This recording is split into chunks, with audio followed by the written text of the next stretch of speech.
Halo semuanya, perkenalkan nama saya Citra Doni Nabelo dengan NIM 2013 010012 dari program studi budaya perairan. Di sini saya akan melakukan analisis statistik menggunakan SPSS untuk memenuhi tugas dari mata kuliah rancangan percobaan. Langsung saja kita masuk untuk melakukan analisisnya. Pada video kali ini saya akan melakukan analisis statistika menggunakan SPSS dalam melihat pertumbuhan ikan nila dengan pemberian dua perlakuan yang berbeda, yaitu konsentrasi tepung daun kelor yang disimbolkan dengan K dan cara memberi makan pada ikan dengan simbolkan dengan F. Di sini akan dilakukan dengan rancangan acak kelompok, dua faktor, rancangan lingkungannya. Ini adalah nama dan NIM saya. Di sini konsentrasi tepung daun kelor ada 3, pertama 0, 100 dan 200. Dan untuk cara memberi makannya terdapat 6, yaitu 0,98, 0,94, 0,9, 0,86, 0,82 dan 0,8 dan seterusnya. Serta terdapat 3 blok, yaitu blok 1, blok 2 dan blok 3. Sehingga total yang didapat yaitu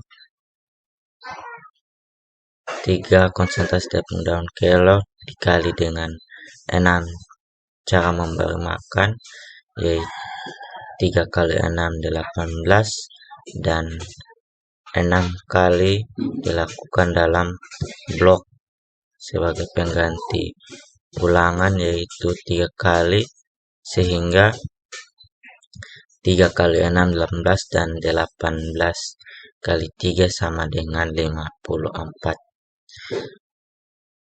blok atau yang diganti sebagai pengganti ulangan. Dan dilakukan susunan data untuk dianalisis menggunakan SPSS, yang di sini adalah value, yaitu untuk setiap perlakuan tepung daun kelor yang 1, 2 dan 3, serta pada cara memberi makan. Di sini ada pada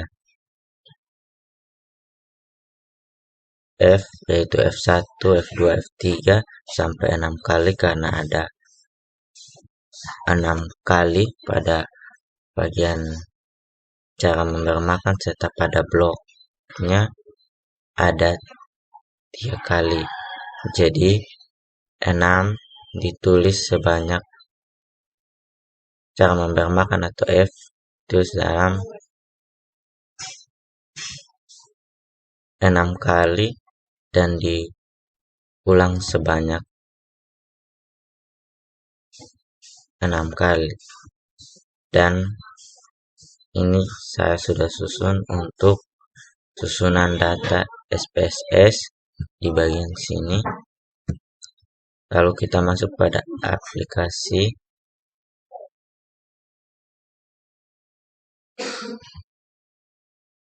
Berikutnya kita masuk pada aplikasi SPSS. Karena cukup banyak data yang akan dimasukkan, maka saya sudah memasukkannya. Di sini yang pertama konsentrasi tepung daun kelor. Karena tidak bisa dilakukan spasi, maka saya menggunakan hashtag. Dan di sini konsentrasi hashtag tepung dan daun kelor dan seterusnya. Setelah itu kita masuk pada menu value.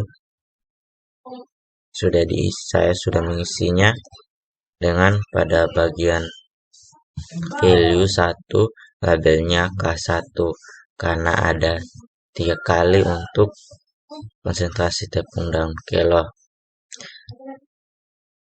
K2, K3, dan sudah selesai, kita klik OK. Dan berikutnya pada cara memberi makan. Sini saya juga mengisinya sama seperti konsentrasi tepung daun kelor. pada bagian 2, yaitu kita masuk lagi pada value, klik titik 3, dan karena ada 6 kali konsentrasi pemberi makannya yang diberikan, maka kita mengisinya pada bagian value 1, label 1, P1, value 2, P2, value 3, P3, dan seterusnya sampai 6 kali karena ada 6. Lalu kita klik OK. Yang berikutnya kita masuk di yang ketiga, ada blok, dan pada blok kita klik titik 3, dan karena bloknya ada 3, makanya pada bagian value kita isi 1 blok 1, 2 blok 2, dan 3 blok 3. Kita klik OK. Setelah itu kita mengisi diameter batang untuk kita menghitungnya, dan kita akan diameter batang kita tidak perlu untuk mengisi di bagian value. Yang berikutnya kita mengisi bagian 5, interaksi, yang sebenarnya tidak perlu karena kita belum tahu ada interaksi antara konsentrasi tepung daun kelor dan cara memberi makan. Tapi kita asumsikan saja bahwa akan ada interaksi antara konsentrasi tepung daun kelor dan cara memberi makan, sehingga kita taruh. Yang kelima adalah interaksi, dan pada bagian value kita klik pada bagian titik 3. Di sini karena sudah ada bagian yang tadi saya isi di bagian Excel, yaitu kombinasi yang dilakukan, yaitu K1 F1 K2 F2 yang dengan blok 1 18 yang terus isinya ke menyamping dan dilakukan sebanyak 3 kali. K1 F1 8,19 8,37 menyamping dan seterusnya. Dan seterusnya juga pada K2 K1 F2 K1 F3 K1 F4 K1 F5 dan seterusnya. Kita mengisinya pada bagian SPSS. Untuk interaksi pada titik 3 kita isi K1 P1 K1 P2, F nya diganti dengan P, seterusnya. Karena 3 kali 6 ada 18, maka kita isi sampai 18 dengan pengisian yang sama pada Excel, yang K3 P6 pengganti F dapat dilihat pada Excel.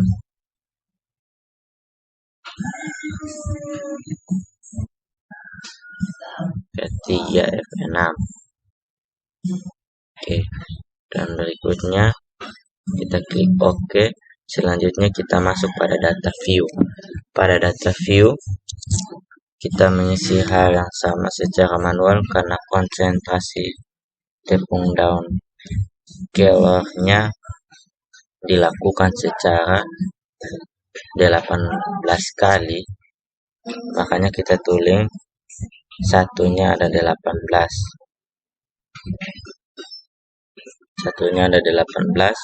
sampai semuanya 54 ulangan. Begitu juga dengan cara memberi makan, kan dilakukan 3 kali dan diulang sampai 54 kali. Kita ulang, satunya ada 3, 2-nya ada 3, 3-nya ada 3, 4-nya ada 3, 5-nya ada 3, sampai 6-nya ada 3, dan kita ulang lagi 3.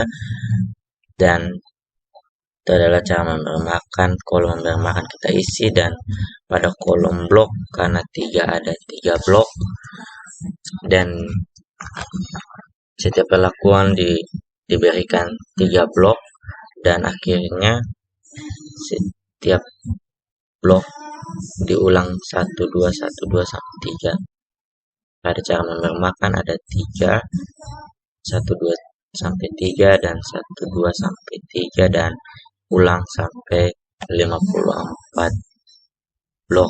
Datanya sama dan pada diameter batang dengan mengcopy data yang dari file Excel yang tadi sudah disusun, yaitu susun menyamping dari sini blok 1, blok 2 dan blok 3 dan disusun ke bawah sampai 54 blok tadi diisi semua. Kita copy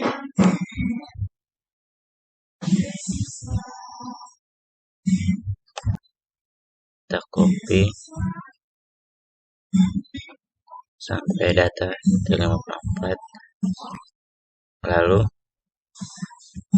kita copy seperti biasa, lalu di paste di SPSS di bagian diameter batang dan semuanya pas 54. Dan kita masuk pada bagian interaksi. Di bagian interaksi, karena setiap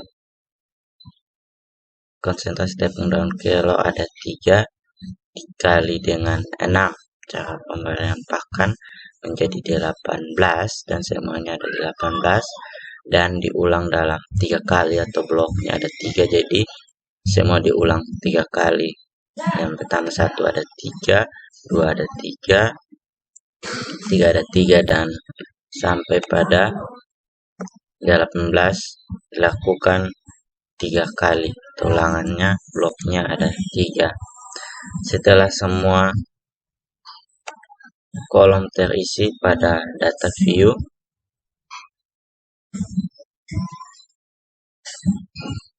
dan pada file view juga sudah terisi, kita masuk pada menu analyze.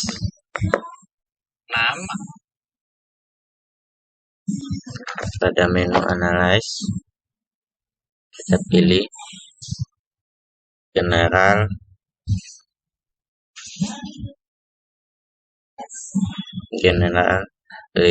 linear model, kita pilih univariate, kita masukkan konsentrasi tepung daun kelor ke varian fix factor,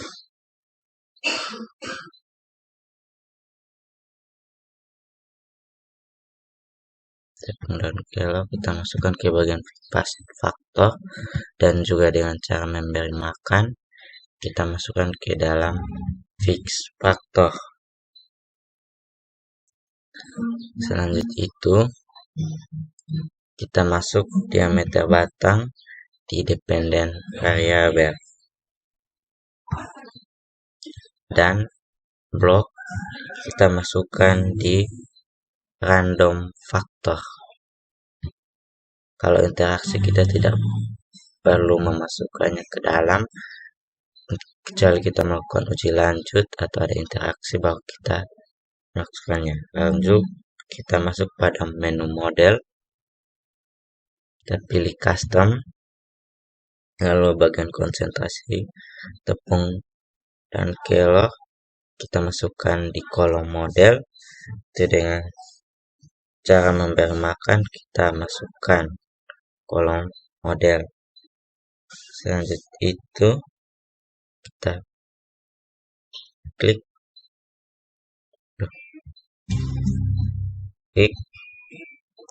lalu blok juga kita masukkan. Setelah semuanya sudah masuk di kolom ini, berikutnya kita klik secara bersamaan untuk melihat interaksi konsentrasi tepung daun kelor dan cara memberi makan, lalu kita pindahkan ke kolom model untuk melihat interaksinya. Setelah kalau semuanya sudah dimasukkan, model sebelah kanan seperti ini, kita hilangkan centang include intercept in model, lalu kita klik continue. Setelah kita klik continue, kita lanjut ke post host. Pada post host yang akan kita lakukan uji lanjut tepung konsentrasi tepung daun kelo, kita pindahkan refaktor ini, kita menggunakan post host test for. Begitu juga dengan cara memberi makan, kita masuk kolom sebelah kanan post host test for, dan kita menggunakan uji lanjut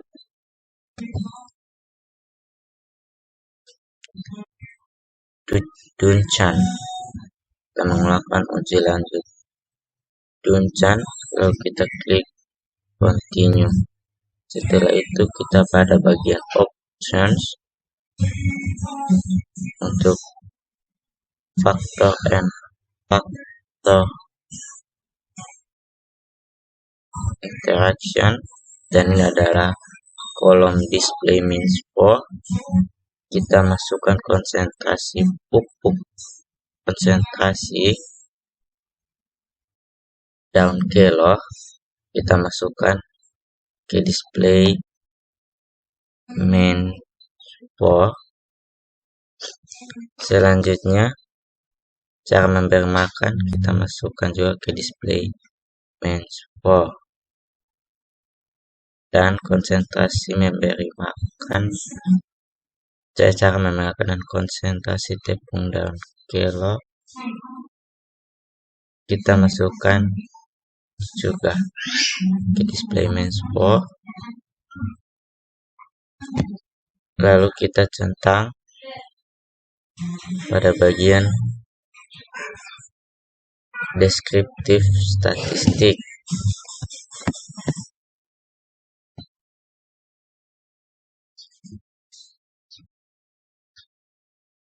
Setelah kita klik pada deskriptif statistik, lalu kita klik continue. Setelah itu kita klik OK.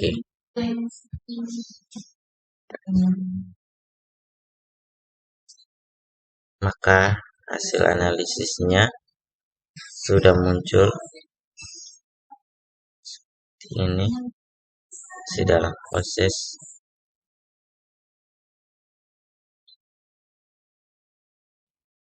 Setelah kita mendapat hasil output dari SPSS atau hasil analisisnya, terdapat beberapa tabel.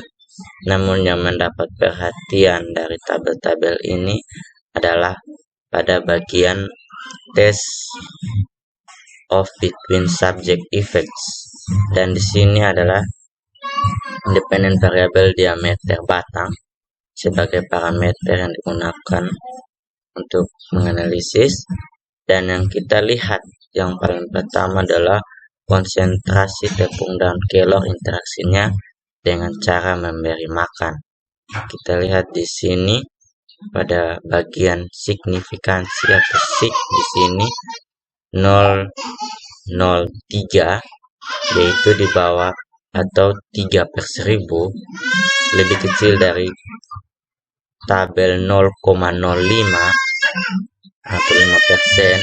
Jika lebih kecil maka menunjukkan bahwa konsentrasi tepung daun kelo memiliki interaksi nyata dengan cara memberi makan pada ikan.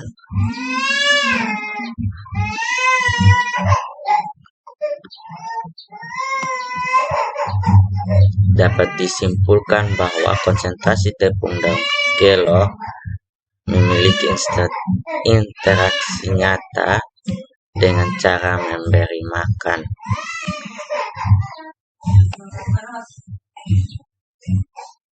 Demikian hasil presentasi yang saya lakukan. Terima kasih.